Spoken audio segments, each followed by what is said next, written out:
One thing that must be realized is even in the midst of evil villains, they have a concern and a worry about the afterlife. Where will they go? Where will they spend it? What will it be based upon?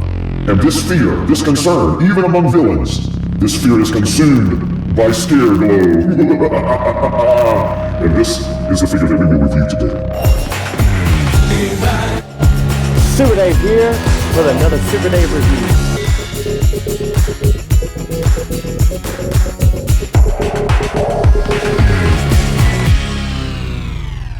Super Dave here with another exciting Masters of the Universe Revelation action figure review. And today, our final one so far that we've received in these recent waves, Scareglow. And I'm excited about this one, even though I did get the Matty Collector, or actually the Mattel Creations version of this back in, I think it was April or March of last year that we ordered them, that exclusive. This guy is really cool, the retail version. You can go back and check out my exclusive version that came in the collector packaging.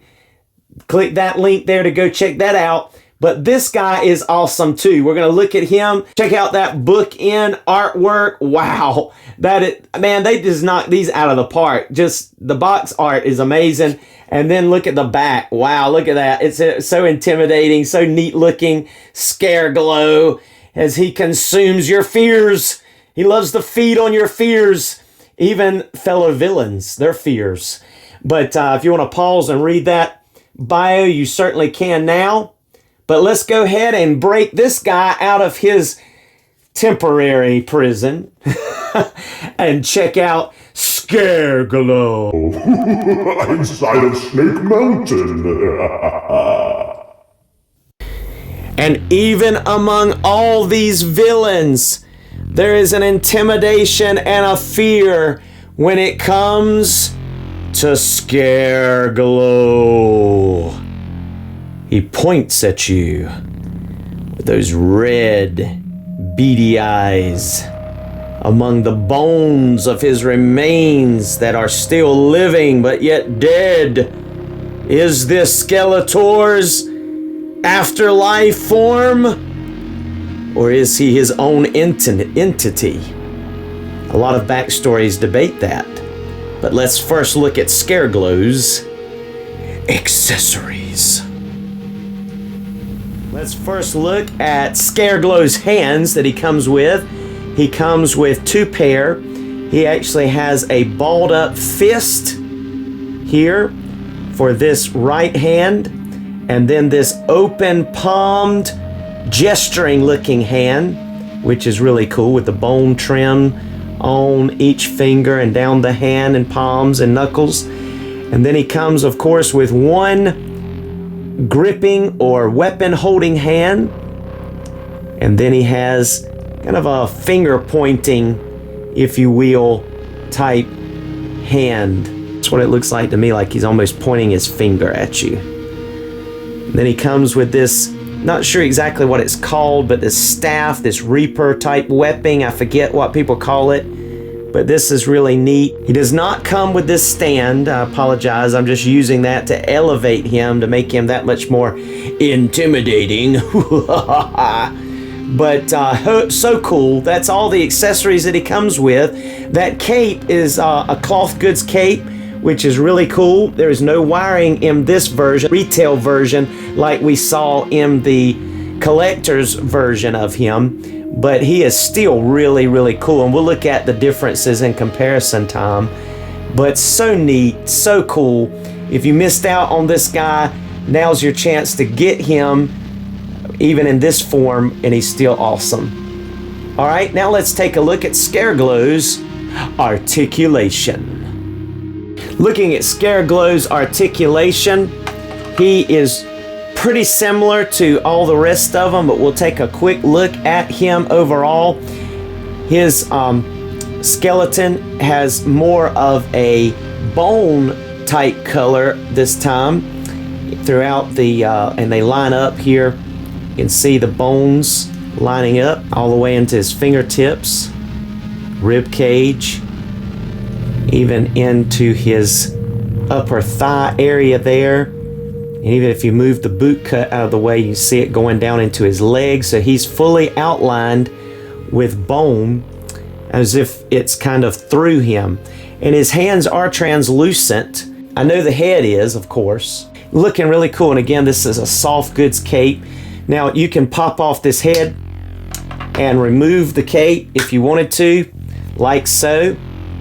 That is a possibility. So you could see how he looks without the cape and that collar around his face and neck area. All right, but let's go ahead and take a look at him with all that on first, because I believe most people will leave on his cape and collar area. But first of all, he's able to look up about that much. He can look down all the way.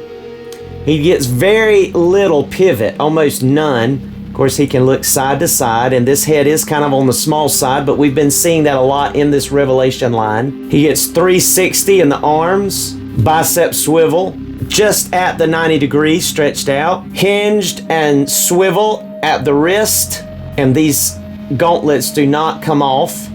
He has excellent ball joint motion under the rib cage, side to side, twisting, bending back, crunching forward. Excellent. He has the slits in the skirt, so he still gets full splits. Thigh rotation, double jointed knees, boot cut, full tiptoes, goes up a good amount. Great rockers with the foot peg in the heel. He's still going to be able to kick out about that far, even with the skirt on, and just a little bit back. But he has excellent articulation, just as we have seen with most of these Revelation figures. My only complaint would be I wish he had a little bit more flexibility or motion in the head. Now let's check out our Scareglow with his other counterpart, that collector version, in comparisons.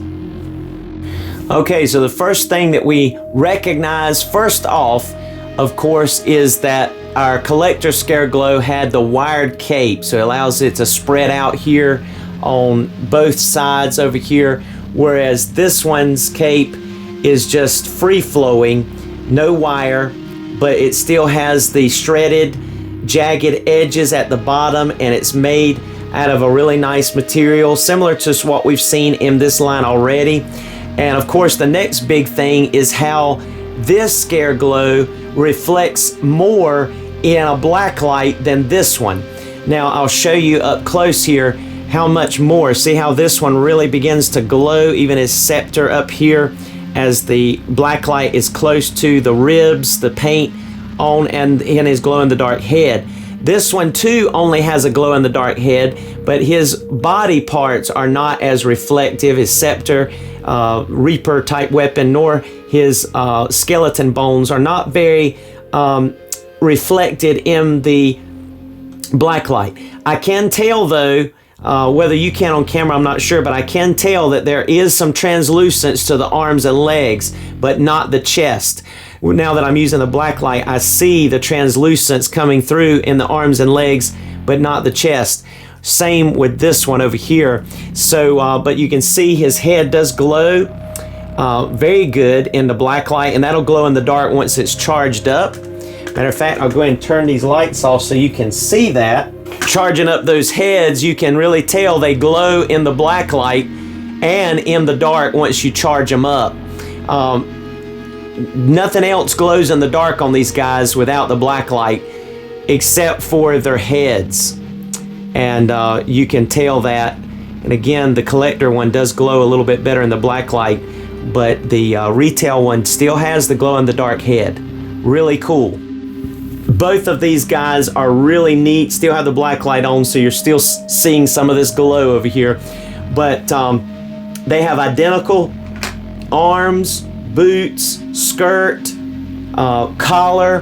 The cape is different because this one does have the wire running along the top of both sides so that you can shape that cape, and you can watch my video on Scareglow, the collector version.